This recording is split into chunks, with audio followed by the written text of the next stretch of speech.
ನಮಸ್ಕಾರ ಸ್ನೇಹಿತರೆ, ನನ್ನ ಚಾನಲ್ಗೆ ಸ್ವಾಗತ. ಪುರಿ ಜಗನ್ನಾಥ ದೇವಸ್ಥಾನದಲ್ಲಿ ಮಾಡುವಂಥ ವಿಶೇಷ ಪ್ರಸಾದ ಇದು. ಇದಕ್ಕೆ ಮಂಡೋವ ಪೀಠ ಅಂತ ಅಂತಾರೆ. ಟ್ರೈ ಮಾಡೋಣ ಅಂತ ಮಾಡಿದ್ದೀನಿ. ತುಂಬ ಅಂದರೆ ತುಂಬ ಚೆನ್ನಾಗಿ ಬಂದಿದೆ. ಇವಾಗ ನಮ್ಮ ಕಡೆ ಏನು ಕೃಷ್ಣ ಜನ್ಮಾಷ್ಟಮಿ ಆಚರಿಸ್ತೀವಲ್ವ, ಆವಾಗ ಇದನ್ನು ಮಾಡ್ಕೊಳ್ಬೋದು. ತುಂಬ ಚೆನ್ನಾಗಿದೆ.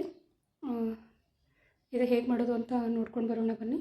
ತುಂಬ ಅಂದರೆ ತುಂಬ ಚೆನ್ನಾಗಿದೆ, ತುಂಬ ಸಾಫ್ಟಾಗಿದೆ. ಇದಕ್ಕೆ ಬೇಕಾಗಿರೋ ಸಾಮಗ್ರಿಗಳನ್ನು ನೋಡ್ಕೊಂಡು ಬರೋಣ ಬನ್ನಿ ಸ್ನೇಹಿತರೆ. ಇದಕ್ಕೆ ನಾನು 1.5 ಕಪ್ಪಷ್ಟು ಗೋಧಿ ಹಿಟ್ಟು ತೊಗೊಂಡಿದ್ದೀನಿ. ಮೈದಾ ಮತ್ತು ಗೋಧಿ ಹಿಟ್ಟು ಎರಡು ಮಿಕ್ಸ್ ಇದೆ.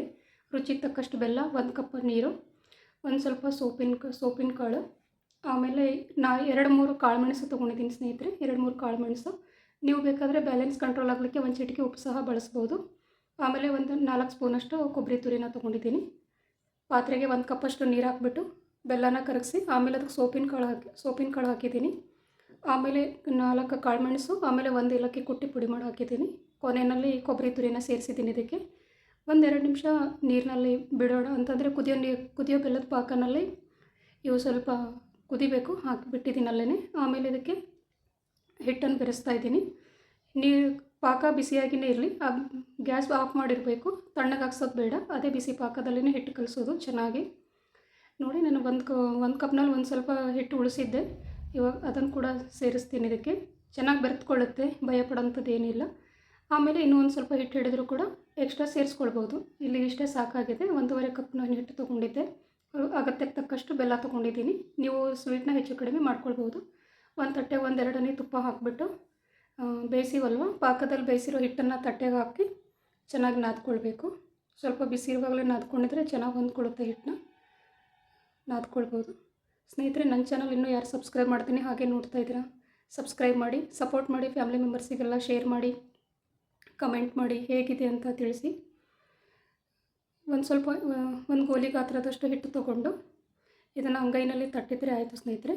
ತುಂಬ ಅಂದರೆ ತುಂಬ ಸುಲಭವಾಗಿ ಮಾಡ್ಬೋದು. ಏನು ಕಷ್ಟದ ಕೆಲಸ ಏನಲ್ಲ. ಮಧ್ಯದಲ್ಲಿ ಶುಕ್ರವಾರ ಮಂಗಳವಾರ ಬೇಕಾದರೂ ಇದನ್ನು ದೇವರಿಗೆ ಪ್ರಸಾದವಾಗಿ ಮಾಡ್ಬೋದು. ತುಂಬ ಅಂದರೆ ತುಂಬ ಚೆನ್ನಾಗಿದೆ. ನೋಡಿ, ಇಷ್ಟು ಮಾಡಿದ್ರೆ ಆಯಿತು. ಇಷ್ಟೇ ಸಾಕು. ಇನ್ನೂ ಸ್ವಲ್ಪ ದಪ್ಪ ಕೂಡ ಮಾಡ್ಕೊಳ್ಬೋದು. ತುಂಬ ಚೆನ್ನಾಗಿರುತ್ತೆ. ಹಿಟ್ಟೇನು ಅನಿಸೋದಿಲ್ಲ. ಕರೆದ್ಮೇಲೆ ಸ್ವಲ್ಪ ನಿಧಾನವಾಗಿ ಕರೆದ್ರೆ ತುಂಬ ಚೆನ್ನಾಗಿ ಬಂದಿದೆ. ನಿಧಾನವಾಗಿ ಕರಿಬೇಕು ಇದನ್ನು. ನೋಡಿ, ನಾನೆಲ್ಲನೂ ಒಂದೇ ಸರಿ ಮಾಡಿಡ್ತಾ ಇದ್ದೀನಿ. ಒಂದೇ ಸರಿ ಮಾಡಿಡ್ತಾ ಇದ್ದೀನಿ ಸ್ನೇಹಿತರೆ. ನನ್ನ ವೀಡಿಯೋನ ಯಾವ ಊರಿಗೆ ರೀಚ್ ಆಗಿದೆ ಅಂತ ಕಮೆಂಟ್ ಮಾಡಿ ತಿಳಿಸಿ. ನನಗೂ ಗೊತ್ತಾಗುತ್ತೆ ಎಲ್ಲೆಲ್ಲಿ ಬರುತ್ತೆ ಅಂತ. ಕಮೆಂಟ್ ಮಾಡಿ ಎಲ್ಲರೂ. ಆಮೇಲೆ ವಿಡಿಯೋ ರೆಸಿಪಿ ಹೇಗಿದೆ ಅಂತಲೂ ಕೂಡ ಸಹ ಕಮೆಂಟ್ ಮಾಡಿ. ನೋಡಿ, ನಾನು ಎಣ್ಣೆನ ಬಿಸಿಯಾಗಿ ಮೊದಲೇ ಇಟ್ಟಿದ್ದೆ. ಎಣ್ಣೆ ಬಿಸಿಯಾಗಿದೆ. ಕಲರ್ ಕೂಡ ಎಷ್ಟು ಚೆನ್ನಾಗಿ ಬಂದಿದೆ ನೋಡಿ. ಒಂದು ಸ್ವಲ್ಪ ನಿಧಾನವಾಗಿ ಕರಿಬೇಕು. ಎಣ್ಣೆ ಅತಿ ಬಿಸಿಯಾಗಿಯೂ ಕಾಯಿಸಬಾರ್ದು, ಹಾಗೆ ಒಂದು ಕಡಿಮೆ ಉರಿಯೂ ಕೂಡ ಇರಬಾರ್ದು.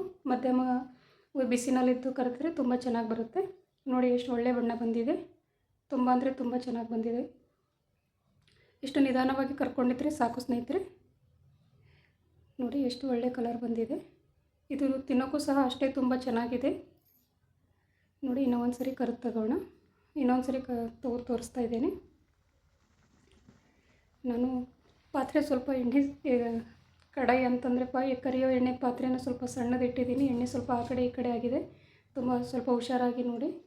ಸ್ವಲ್ಪ ದೊಡ್ಡ ಕಡಾಯಿನೇ ಇಟ್ಬಿಟ್ಟು ಕರೀರಿ. ಇದು ಎಣ್ಣೆ ಸಿಡಿತಾ ಇತ್ತು.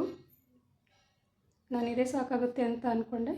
ನೋಡಿ ಸ್ನೇಹಿತರೆ, ತುಂಬ ಅಂದರೆ ತುಂಬ ಚೆನ್ನಾಗಿ ಬಂದಿದೆ. ಇದು ಫೈನಲ್ ವಿಡಿಯೋ. ನೆಕ್ಸ್ಟ್ ಮುಂದಿನ ರೆಸಿಪಿಯೊಂದಿಗೆ ಸಿಗ್ತೇನೆ. ನಮಸ್ಕಾರ.